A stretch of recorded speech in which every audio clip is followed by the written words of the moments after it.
The rain had just started to fall when Mara Quinn's hope finally broke. Her trembling hands clutched the folder that held her medical reports, words that had already rewritten her life: stage 3 lymphoma.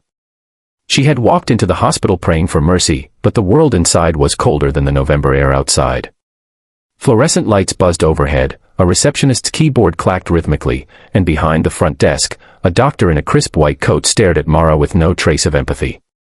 Her voice was clipped, bureaucratic, detached. Without full payment up front, she said, "We can't begin treatment." The words cut deeper than any diagnosis could. If you believe kindness can still heal what the world breaks, if you believe second chances matter, then please, like, comment, share, and subscribe to Kindness Corner. Every story here reminds us that humanity still breathes in the unlikeliest of hearts. Mara sat in her wheelchair, silent tears tracing down her pale cheeks. Her father, Harold, stood beside her, his rough hands shaking. He had sold their family truck, his old tools, even the wedding ring of Mara's late mother, yet it still wasn't enough. "We'll come back," he whispered, his voice breaking. The nurse at the counter looked away, uncomfortable, pretending not to see the pain unfolding before her. As Mara turned to leave, her gaze caught the reflection of herself in the glass door, a tired woman in her early 30s, wrapped in a faded hoodie, her head covered with a scarf, a ghost of the vibrant artist she once was. They stepped out into the drizzle, Harold pushing her wheelchair down the empty hospital driveway. Mara felt humiliated, like she was walking out of a place meant to save lives, only it had chosen which lives were worth saving. She clutched her folder close to her chest, as though holding it tighter might somehow change its contents. But what neither she nor Harold noticed was a group of leather-clad bikers watching from across the parking lot, under the overhang of a diner nearby. Among them was Rex Dalton, a broad-shouldered man in his 50s, his gray beard soaked with rain. Rex was the president of a local motorcycle club known for doing charity rides for sick children and veterans, a group most people misunderstood. They looked rough, loud, and intimidating, but those who knew them understood they carried hearts bigger than their engines. As Mara's wheelchair hit a small bump and her folder slipped from her hands, papers scattered across the wet pavement. Harold bent down, scrambling to gather them, and Rex stepped forward without thinking. He helped pick up the damp pages, scanning one that read, "Chemotherapy estimate, declined due to payment incomplete." When Rex met Mara's eyes, he saw something he couldn't ignore: exhaustion, fear, and a quiet surrender. He didn't say anything then. He just watched as they got into a worn-out van and drove off into the rain. But by that night, he had made a call to his crew. They had helped people before, food drives, wheelchair donations, but this time felt different. "No one fights cancer alone," he told them. "Not while we're still breathing." The next morning, the hospital lobby buzzed with the same sterile indifference. Nurses moved briskly, patients sat waiting, and behind the counter, the same doctor reviewed charts without emotion. Then came the sound, a deep, rumbling chorus that echoed through the hallway.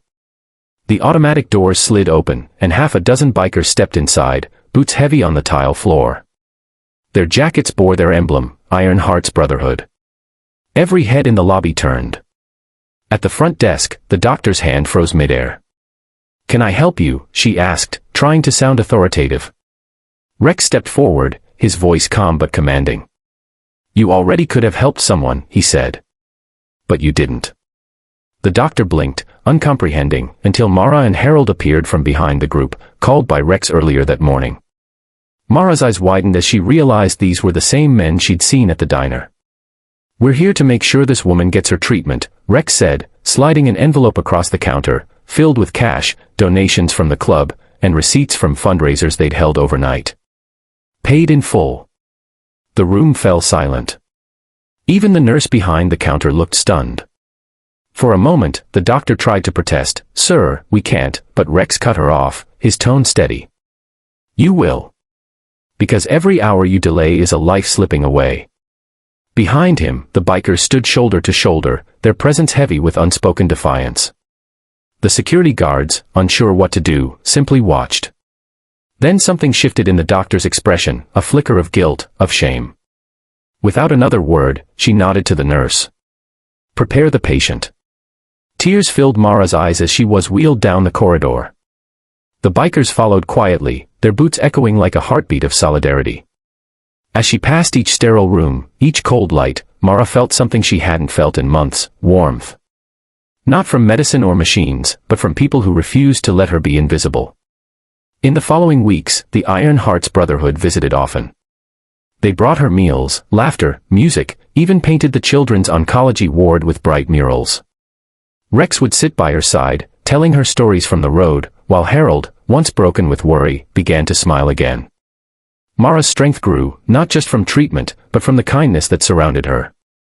Months later, when her final chemotherapy session ended, the entire hospital parking lot was filled with the roar of motorcycles.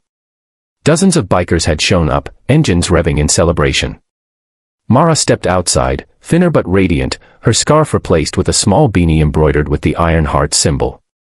She looked at Rex, her voice trembling. "You didn't just save my life," she said. "You restored my faith in people."